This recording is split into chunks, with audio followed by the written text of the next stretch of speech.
Today you join me in kind of the middle of a project.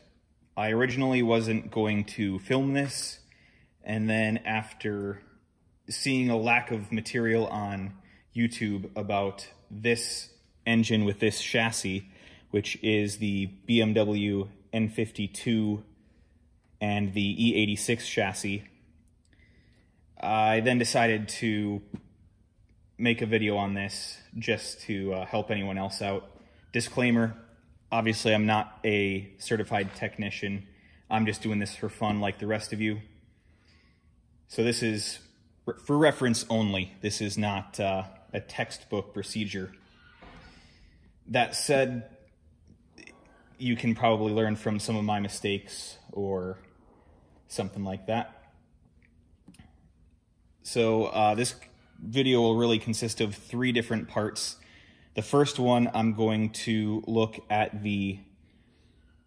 those piston ring type metal seals for the intake cam. The next thing is I'll be finishing up the valve cover gasket and the spark plug well seals. And then I'll go into the shop and tell you about kind of a modification project I'm going to have for this engine coming up soon. If you want to skip straight to the valve cover gasket, if that's what you're looking for, you can go to this time right here. And if you want to see what I'm going to be doing in the future, you can go to this time here. Otherwise, I'm going to go straight into removing the valve cover again and checking out the intake cam seals. It was quite a tricky process to get a lot of this wiring out of the way. Really, you just have to pry it up against loose bits and pieces all over the engine bay to get it out of the way. And after a lot of prying, this car has about 101,000 miles on it. It's a 2007. And I don't think this valve cover has ever been off. I imagine mine was very difficult to get off, but I've already removed it before and I've had a look in here, and I was shocked and a little disappointed.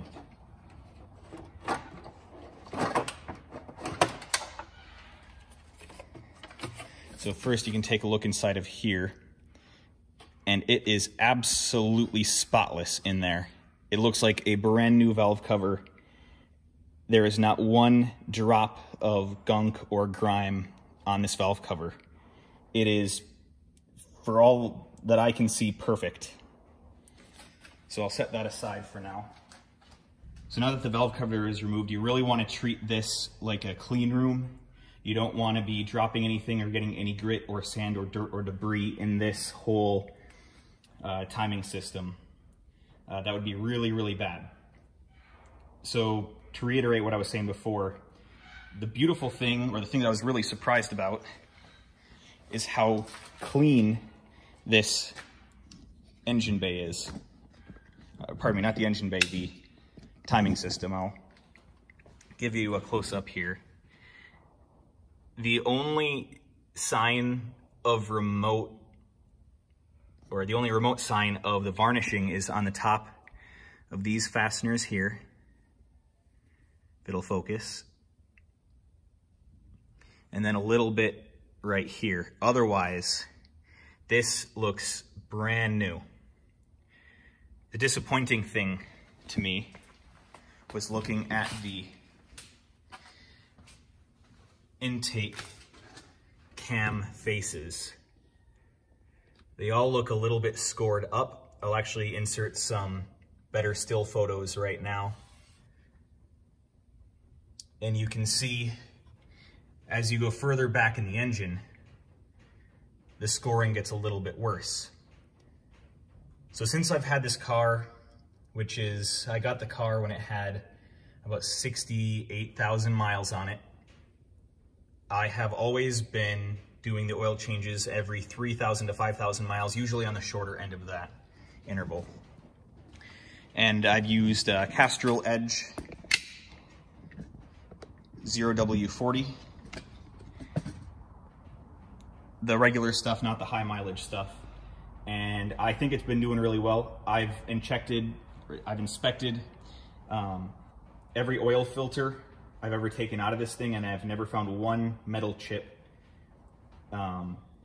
With the naked eye, I've never seen any metal chips in the filter. So my question is, then why are the cams scored up? And unfortunately, I can't see the exhaust cams without removing the cam ledge, or I think it's called the cam ledge. So I'm going to make an assumption that they're going to be about the same as the intake, although every engine I've seen taken apart, it can be one looks awesome and one looks terrible. They both look great or they both look terrible, so I really don't know unless I look. But since I don't yet have a timing tool for this engine, I'm not going to do that. What I will be doing is inspecting the intake camshaft seal, which holds the pressure, the oil pressure in for the Vanos system. Since this is a 2007 car, it's actually a July of 2007 car, this is right in the middle of the range where these engines suffered from the bearing journals in here getting really scored up and losing oil pressure, which causes first a lot of lifter tick, and then Vanos codes and other timing codes, and maybe some misfires and rough running. I have never experienced any misfires, any rough running, and I've never gotten a single check engine light over the last 30,000+ miles I've owned this car. But just to be on the safe side, I want to take this cap off, this first cap, and inspect how badly it's damaged, or if it's damaged at all. Okay, this cap requires a T30 Torx. These are not on very tight. I think they're 8 Newton meters plus 60 degrees. And these bolts are steel. I don't know if they're reusable or not, but I'm gonna reuse it. Okay, this might be a case of do as I say, not as I do.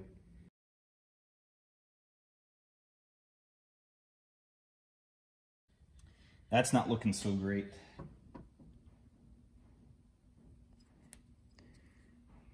You can see quite a bit of scoring on both of those.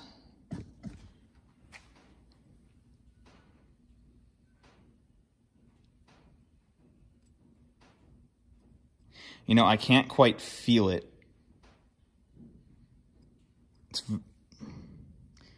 I can't quite feel the ledge there with my fingernail. It still feels smooth, but you can sure see it. The journal looks pretty good. That's really smooth. So I think, sorry, framing. I think this is pretty good. I shouldn't have to replace my cylinder head, hopefully. What this does say, though, is I'm definitely going to want to replace these steel rings with the Teflon or Viton ones.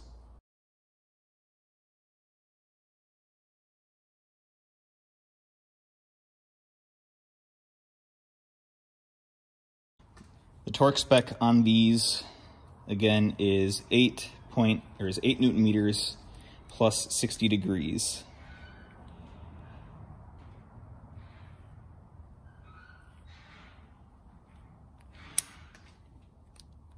So the closest I have on my torque wrench is 7.9 plus 0.68. I apologize for any noises in the background. I'm in the middle of the country, and I'm in the shed where I store this thing in the winter, so there's going to be a lot of outside noises. If I didn't say it already, at this point, you're supposed to have your degree wheel ready and turn these to 60 degrees. I don't have a degree wheel right now, so I'm just going to guess. What's nice about those more even numbers like 45, 60, 90 is you can just think of 60 degrees as 1/3 of a quarter turn, which would be about here. So I'm just going to take the top one and move it over to that position. Let it click and turn to 60. Let it click, turn to 60. And that should be torqued up now. I did also make sure to lube that cap up before I installed it, and this is the oil that I use. At this point, I'm ready to start the valve cover gasket reinstallation. So before I get into that, some of the tools you're gonna need are your combination wrenches, some Allen keys. You want set for 3/8 hex, just the 6-point, with a few extensions. You do need Torx. I recommend getting like this, a master Torx set, which has the security Torx, Torx Plus, regular Torx, and E-Torx. If you're working on BMWs, especially ones of this era and later, these are not considered specialty tools. These are mandatory tools. You cannot get away with any repairs without these, with maybe one caveat. You're having some hex drive sockets is very helpful, as well as having a solid assortment of 1/4-inch drive stuff, deep well, the shallow, and another thing I recommend, which is that the Torx, E-Torx caveat, is getting some spline drive sockets. These can really save you in a pinch. If you can only carry one socket set for 1/4-inch, get spline drive, because it'll do 6-point, 12-point, triple square, and E-Torx. You're also gonna need a 1/4-inch drive torque wrench that you saw me use earlier. An assortment of Phillips and slotted screwdrivers, some trim removal tools are always handy, and then some pliers and picks. You're gonna need your replacement parts.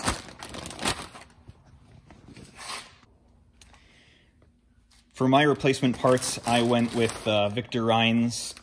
It's not OEM, or I should say it's not always OEM, but I've always had a very good experience with their sealing components. So I got the Victor Reinz valve cover gasket. I got the Victor Reinz Valvetronic motor gasket. And then I got the OEM BMW eccentric shaft sensor seal, which I think is still stuck in the bag.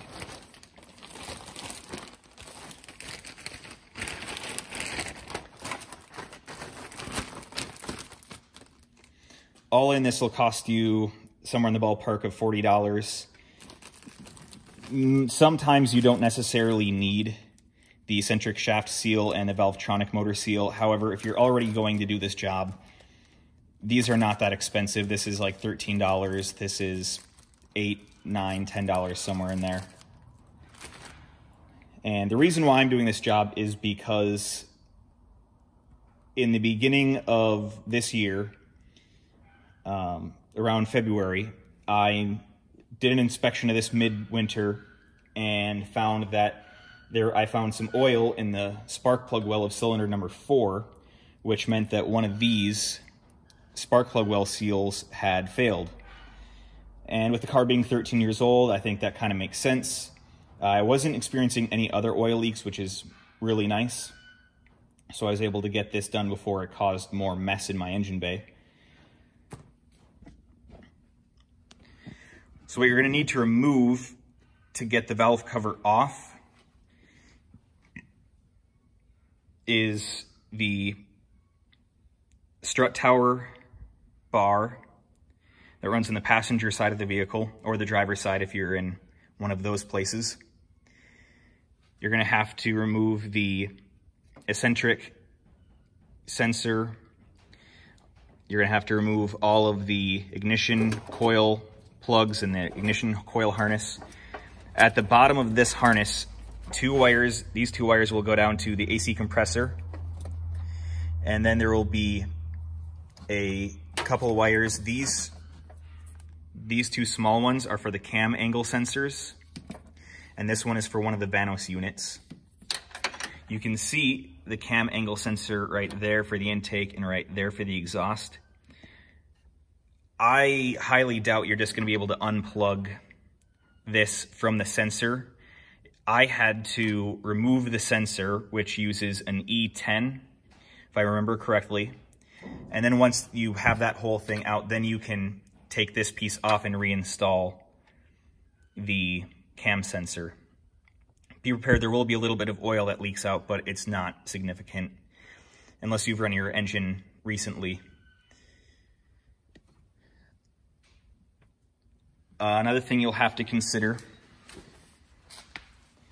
is taking apart the ECU or DME box, only because you need to get more slack on the ignition loom. The only way I could find to do that was to remove 3 of the clips, one of which is quite large. You'll figure that out once you get there. Another thing is you'll have to unclip the PCV or the CCV tube that goes to the intake. You're going to have to take off the rubber mount, which connects right in the shadow right there. And again, you can see there, that's a good 6 inches ahead up there from where it was originally. And you need that, otherwise you're never going to get the harness out of the way enough to clear the back corner. I also removed the bracket for the heat shield just to get this to move a little bit more. And also you'll have to undo the Valvetronic motor. I'll show you that sort of stuff on installation. And on part of, sorry, I shouldn't forget, you need to remove the fuel rail harness, which has on the ends of it the plugs that go to the oil sensor, the intake, Vanos, one of the coolant sensors here.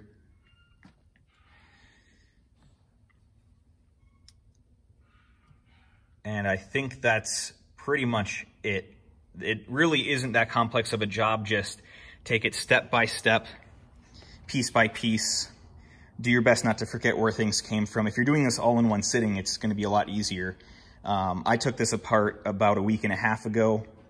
I just had to wait for my parts to come in. I wanted to see what I needed before I ordered my parts, rather than buying my parts and noticing that I didn't have enough. Something I have noticed recently, though, is there is a little bit of oil leaking from somewhere here. It's not the valve cover gasket, and it runs all the way to the bottom. So I'm gonna have to figure that out soon, because I don't want that nasty case of the serpentine belt slipping off, getting sucked through the main seal, and nearly grenading the engine. That's not okay. And I may have a long road trip with this car coming up as well. That's gonna be like 3,000 miles. And I don't wanna have to worry about that on that entire road trip. It's unlikely that something would happen, but you never know. So let's get right to it. So if your valve cover wasn't as clean as mine is, you're gonna probably want to at least give it a good wipe down on the inside to remove some of the sludge and gunk buildup. Mine is surprisingly clean, so I'm just gonna go straight on ahead and fit up the gasket. It's a little tricky to figure out how this thing wants to go on.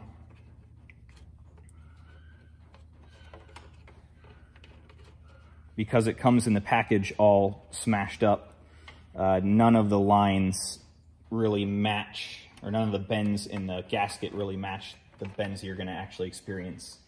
So bear with me while I struggle.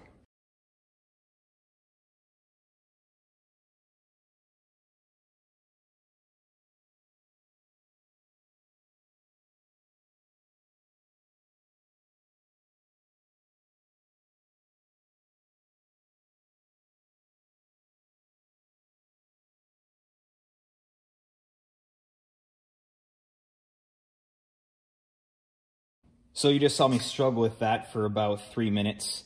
The Victor Rhines tag goes on the exhaust side I take that back, sorry, the intake side, which would be up here. I have all of my bolts removed from this, and you can see here that there is nothing to retain the seal against the inner wall. So it keeps wanting to interfere with the hole that the bolt is going to have to come through. So I would recommend, if you've taken out the bolts and the bolt keepers for the valve cover, reinstall them now. If you did not take them out, then you won't have this problem. Something to keep in mind if you've removed these bolts and you're going to be reinstalling them, 3 of them are not like the others. This one, which has the flange at the end of the keeper, has to go in this front corner here by the oil cooler, because there is an aligning dowel at the top of the cylinder head for that to line up with. These 2, which have no keepers, go in the center of the exhaust side, where you can already see that there are 2 steel roll pins in here for these to pass through. Other than that, they are all identical, just like this. It has the pressed keeper on there, the captive keeper, and then the E10.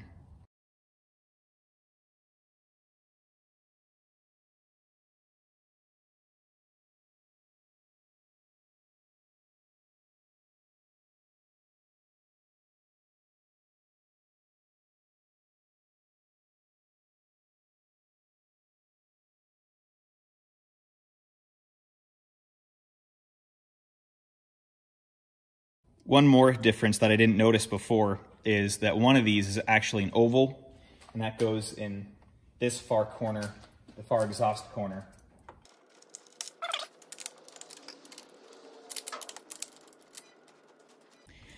Now the eagle-eyed among you will realize that I probably should have replaced the eccentric seal and the Valvetronic motor seal before I put this on, because this is just going to want to fall off constantly. You are correct. Lesson learned. So the Valvetronic motor seal is a sloppy T30. Always be careful when you're moving any of these fasteners from the plastic. These valve covers will break the first chance you give them.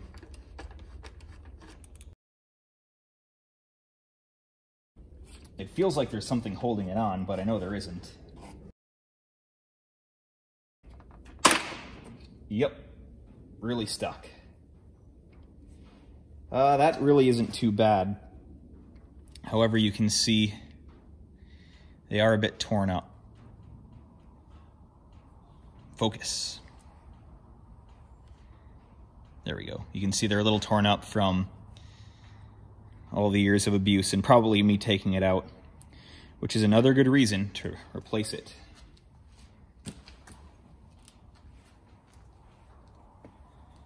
Next, just use some sort of a rag or shirt or towel to clean up the sealing surface. Otherwise, this whole thing will be for nothing.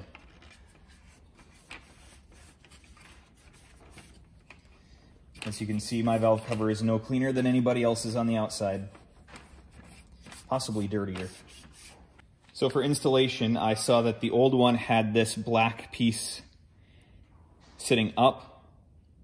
I'm not sure if this is reversible or not. It looks like it's symmetrical, but I'm just gonna install it the same way it came out. One tip for making sure that you don't cross thread the fasteners is turn them backwards until you hear that click, or until you feel it go up and then back in, and then turn it forward. And that means that the 2 starts of the threads are at the right point.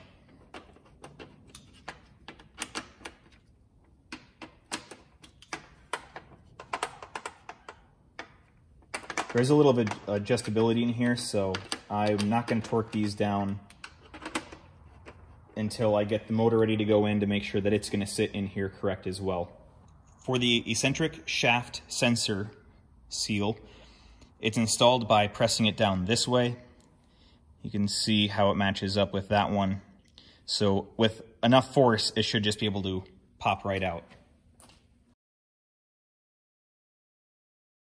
This is really in there. I can't get this thing to budge at all. I might have to try and be a little bit more forceful.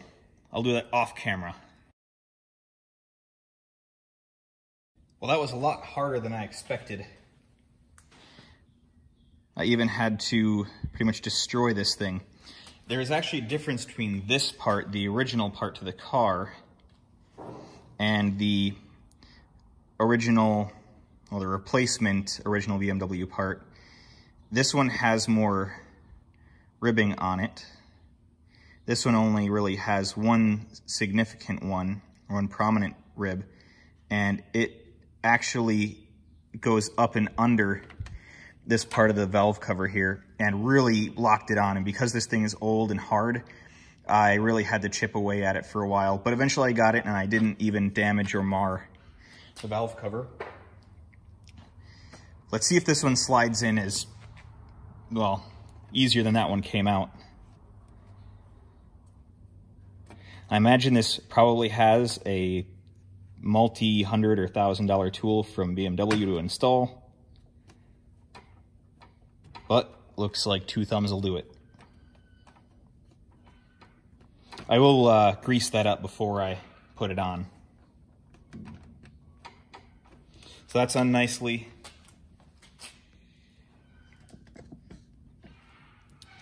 The Valvetronic motor seal is on and ready to go. Now I'm just going to flip it back over, put the valve cover seal back on, and it's ready to go back on the car. One final thing before we get there.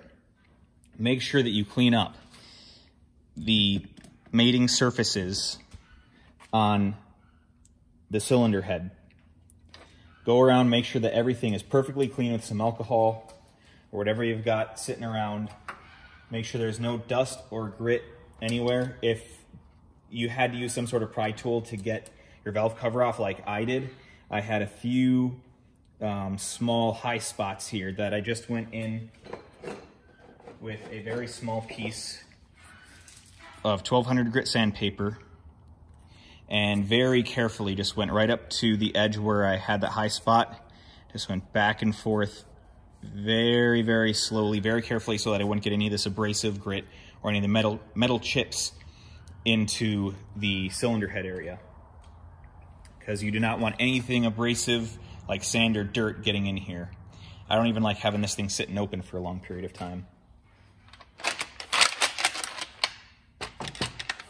Let's see if I can get it right this time.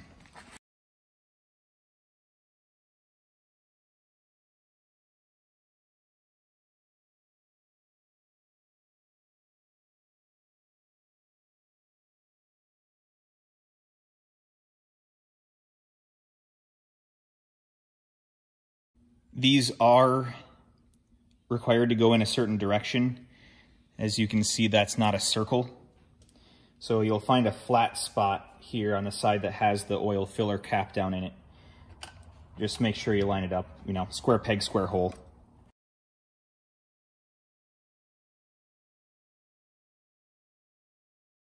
All right, everything is installed. Overall, this valve cover gasket fits pretty well. It's just a little bit shrunken up on the exhaust or the intake side. I get so confused with this thing sitting upside down. With the intake side, this the parts that go around these fasteners here just want to crunch up and then pop out. You could probably try to stretch the material between the two, or between any of the two fasteners to alleviate that. I see a lot of guys, and that's probably the right way to do it, is to use that quick set, like 5 or 15 minute RTV, and just stick it down in a couple spots around the whole perimeter. Let it sit for that cure time, and then it won't be trying to pop off on you as you're installing it, because we haven't even got to the hard part yet. All right, I just did my final inspection of the cylinder head. Everything should be ready to set right back in now. Also double check that everything on the valve cover gasket, it's make sure it's seated down everywhere, nice and flat. If this gets pinched anywhere, it's going to cause a significant oil leak and you're going to have a bad day because you're going to have to do this whole job over again.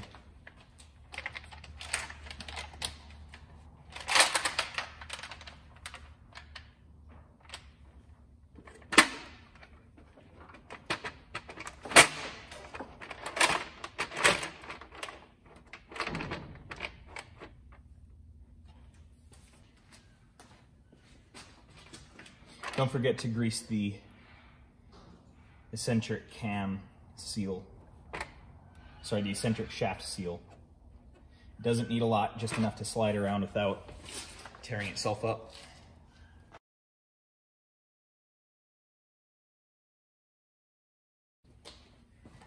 All right, I think it's sitting down good and flat.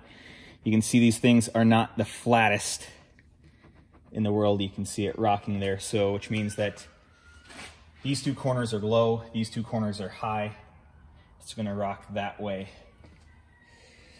That's why I'm not a big fan of the plastic stuff. It just doesn't last quite as well as the metal stuff. After you've verified that the valve cover is sitting down flat like it's supposed to, just go around with your E10 socket and an extension and just start getting them in by hand. Be careful not to cross thread these because, well, then you're going to cause damage to your cylinder head, and that is one of the most expensive parts of this car. It's actually cheaper to buy a new used engine than it is to pick up a new cylinder head. Just remember, as you're tightening these down, there are those two other bolts that have to go right by where the Valvetronic motor goes, and they're the ones that do not have those keepers.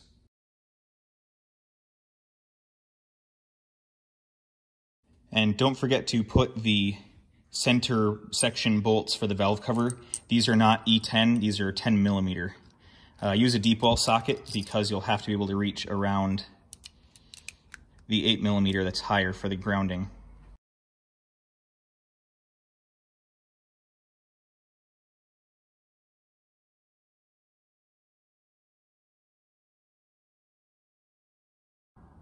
Okay, all the fasteners are now in and they're cinched down just by hand.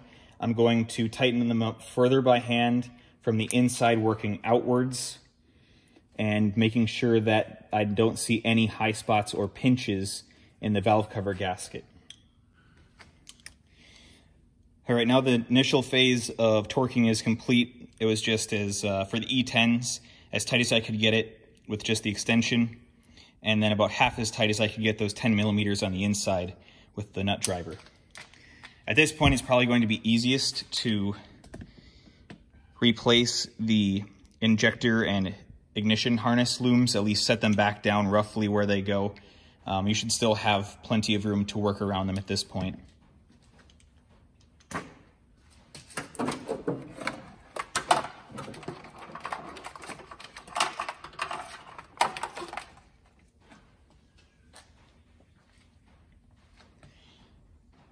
So the final step in the torquing procedure will be to get them all down to 8.6 Newton meters.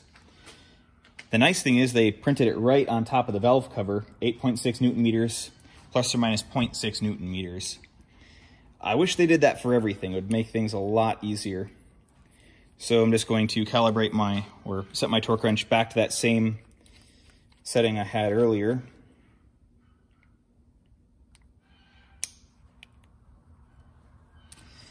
And the torque sequence is the center 2, then it doesn't matter if you move right or left, but go, let's just say to the right, then go back over to the left, then back over to the right, and keep going in a spiral pattern until all the outside ones are down to that 8.6. Then do the 3 inside ones, the 10 millimeters, to that same degree. BMW doesn't have a specific torque sequence for this. It's just that generic one, but the inside ones must be done last. If you remember earlier in this video, I said that these spline drive sockets come in really handy and they'll save you. This is one of those instances because my E10 socket is only 3/8, and I don't have an adapter from 3/8 from the quarter to the 3/8. So I have to use an 8 millimeter spline drive to torque this down.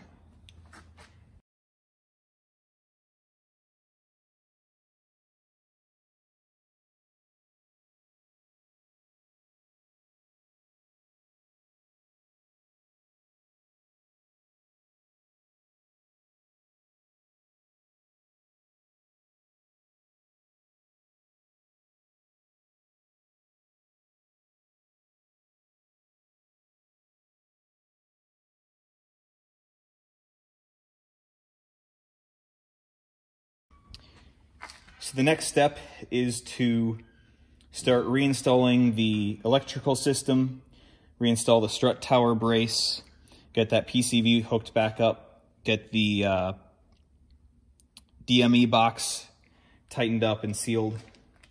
You probably noticed, and I didn't really mention until now, this the front cowling for the radiator, I did remove that. It just made getting at those cam sensors easier to get this loom undone. That isn't required, but I recommend it. So let's get the DME box and all this electronic stuff kind of back to where it's supposed to be first.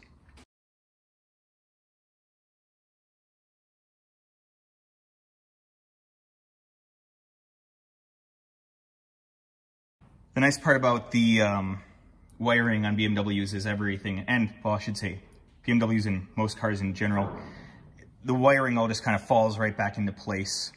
I'll go closer to the DME box over here.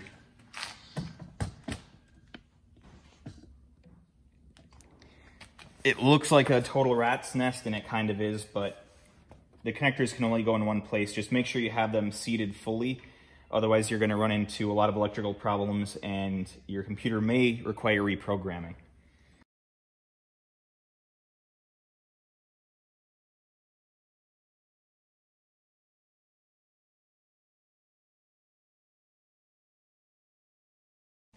Before you reinstall the DME cover, just make sure that there's no grit or debris in the seal that goes around this box. And try and make sure all the wires want to sit flat naturally, because if you just try and jam them in there, they're going to start rubbing against each other and you could end up with shorts. In fact, you know what, before I put that back in, I'm going to wipe this off. This isn't a show car by any means, but I don't like things being unnecessarily dirty, and if it's already off the car, it's never going to be easier to clean than that. All right, that feels like it fits together well. I believe these are T25s. Correct, T25s.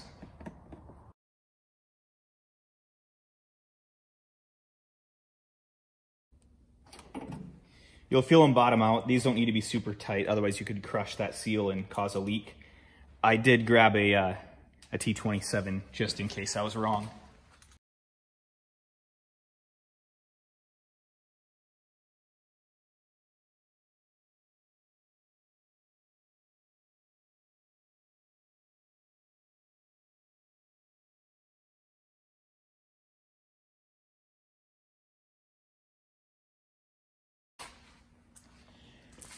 So the ignition side harness is back in. As you saw, I was struggling with the O2 sensors, just trying to figure out a logical routing since I forgot how they went originally. And that's why I need to label things, or at least take some good pictures. Next, I'm gonna try and get the fuel rail harness on. I'm gonna hook up the sensors for the oil temp, coolant temp, and the intake vanos.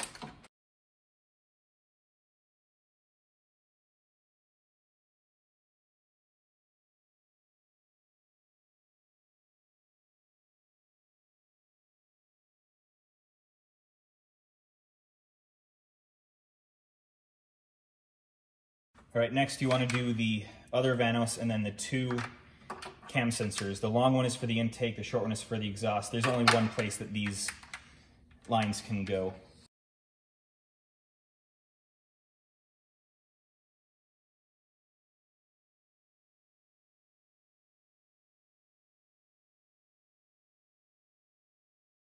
All right, those are all on. I really recommend putting on when you're doing the ignition harness loom, you have to feed it back underneath between the coolant lines and the block. Put in the exhaust cam sensor first because that's the tightest squeeze. Then you can go ahead and do the upper vanos and then the intake cam sensor. So that should be everything. You saw me put on the eccentric cam sensor earlier. Now you want to use the 8mm nut that's on the two of the center valve cover bolts, and you got to get your grounds put in. All right, the only thing left to do really is the Valvetronic motor, the strut tower bar, and then the bracket that holds on the heat shield.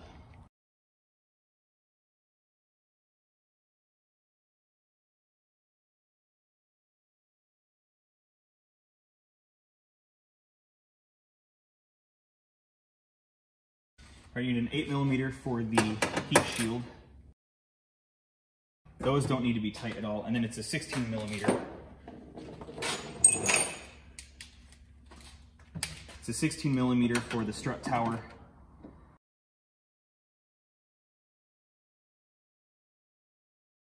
For the radiator cowling, it uses 2 of these T25 tri-lobe self-tappers. It uses a ton of these stupid plastic clips. And then these rubber hold downs for the radiator, the soft mounts, and I believe these are T40.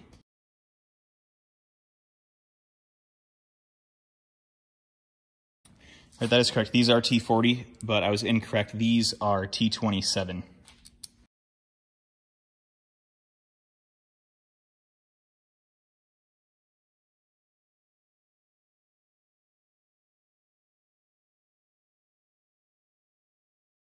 Make sure you don't get these ones too tight, otherwise you could be putting too much stress downward on the radiator. The reason why these stupid clips are stupid is because they're halfway those push rivets, and they're also half Phillips screw, and they're plastic, so they never want to come out without stripping, and they barely want to go in. I think it's a pretty cheap solution to the problem. I think just using some clips sort of like these would have been a better option. Or even use more of these larger Torx self-tapping screws. So we're finally ready to install the Valvetronic motor. You'll need the 4mm hex to be able to turn the screw. It's very important that this surface is clean and that there is no grit inside of these gears, otherwise that's going to mess up the eccentric shaft. Also make sure that this seal is loose so that as you insert the motor, it's able to center itself in there. And then once you have this locked down, at least finger tight, then you can do these two T30s.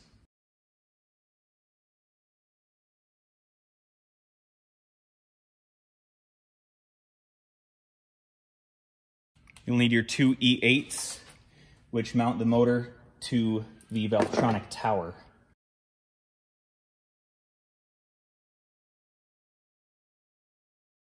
And because it's such a tight squeeze for the third fastener down here, the third E8, I'm gonna have to use this 1/4" breaker bar and just try and worm through or just go a little bit at a time.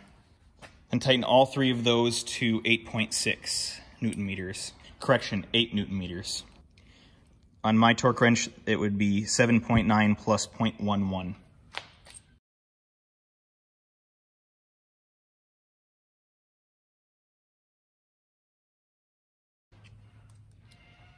Then tighten.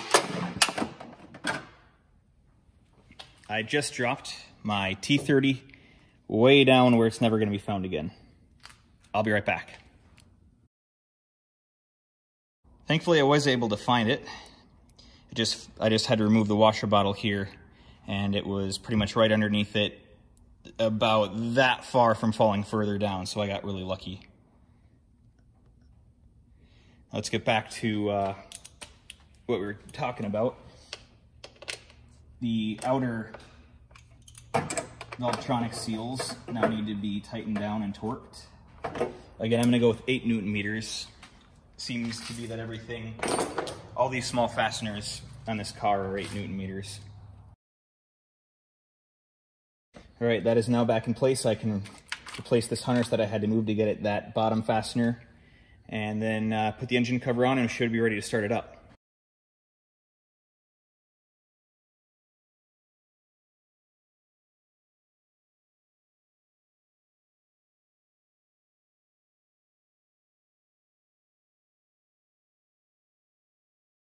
All right, at this point, everything is done. Make sure that you double check all of your wiring and all the plumbing and any possible loose nuts or bolts. Make sure you check again that your valve cover gasket is seated evenly all the way around. Also make sure that the harness for the injectors is properly seated, because these things can be a bit sticky to come off and put back on. But other than that, that's really all it takes. Instead of saying installation is reverse of disassembly, disassembly is reverse of installation in this case. If you have any questions, let me know. I'll be happy to share what I know. And if you have any suggestions, feel free to post those as well. I'm open to any tips or pointers that can make this job easier or more successful. And so we'll just take a step into the shop and I'll show you the last thing. Here is the next step for this car. It is the magnesium valve cover. I was able to pick this up at a local scrapyard for $9. And the plastic engine cover was $12. Why this piece of plastic they value more than a big chunk of magnesium, that's beyond me. But this means that I won't have to deal with any of those problems associated with a plastic valve cover with it breaking and cracking. The problem is that this is not a direct fit. Now I also have an E39 from 2002, and that car with the M54 engine is able to get the aluminum valve cover from the M56 as a direct fit, so long as you can get the right coils. But in terms of plumbing for the PCV system, no problems at all. This is trickier. The plastic valve cover, as you know, has the PCV integrated into the valve cover by cylinder 6. This one has the external CCV system, more similar to the M54. So what isn't clear to me is how to, what wasn't clear to me but is clear to me now is what is needed to make this work on an N52, the later revision before they went from the magnesium to the plastic. I've really just come down to the idea that a catch can is the only way to make it work, only because buying the factory CCV system for the earlier N52 that this belongs to means that there's nowhere for the oil to drain back into, like down to the oil pan. So I would have to rig up something to catch that oil anyway.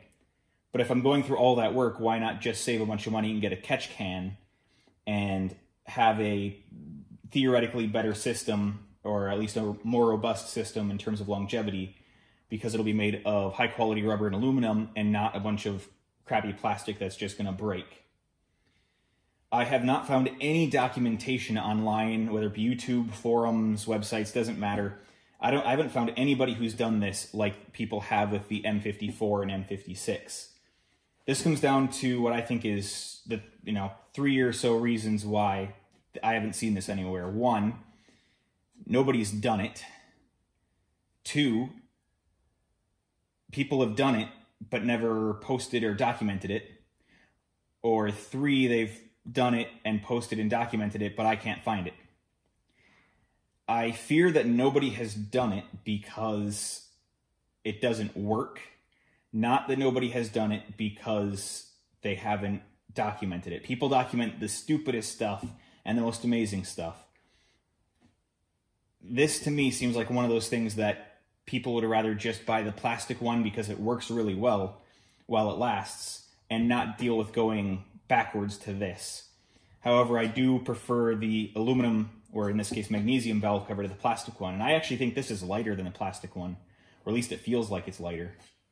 So I'll be doing this job kind of all over again to make this work, but I'll also have to be taking apart the intake manifold side. And while I'm in there, I'm probably going to do the oil filter housing gasket and the oil cooler gasket, because I noticed that that is what the oil leak was that I mentioned earlier in the video. And at that same time, I'm going to replace the water pump, because that hasn't been replaced in my car. At least, for as far as I know, it's original to the car, and my car now has about 101,000. So I think it's time to replace some of this stuff as preventative maintenance. So if this interests you, or if you have any questions, or if you know that this doesn't work, let me know. I figure with enough modification and customization, you can make anything work. It's just at what point does it stop becoming practical? So let me know your thoughts in the comments, and I'll see you next time.